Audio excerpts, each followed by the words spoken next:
Drone আর ballistic missile দিয়ে ইসরায়েলে হামলা চালিয়েছে ইরান। একই সাথে হামলা করা হয়েছে লেবানন এবং ইয়েমেন থেকেও। হামলায় ক্ষতিগ্রস্ত হয়েছে ইসরায়েলের সামরিক ঘাঁটি। আর হামলার মধ্যেই যুক্তরাষ্ট্রের প্রেসিডেন্টের সাথে কথা বলেছেন ইসরায়েলের প্রধানমন্ত্রী। এদিকে এই ঘটনায় জরুরি বৈঠক ডেকেছে জাতিসংঘ নিরাপত্তা পরিষদ। বিস্তারিত রিপোর্টে।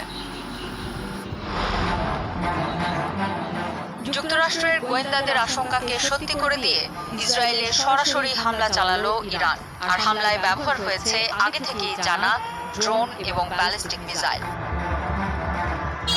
ইরানের পাশাপাশি লেবানন ও ইয়েমেন থেকেও ইসরায়েলের দিকে ড্রোন ও ক্ষেপণাস্ত্র ছোড়া হয়েছে। লেবানন থেকে রকেট হামলা করেছে হিজবুল্লাহ, আর ইয়েমেন থেকে ড্রোন ও মিসাইল হামলা করেছে হুথি বিদ্রোহীরা। নজিরবিহীন এই হামলায় ইসরায়েল জুড়ে ব্যাপক বিস্ফোরণ হয়েছে। জেরুজালেম এবং তেল আবিব সহ পুরো ইসরায়েলে বাজছে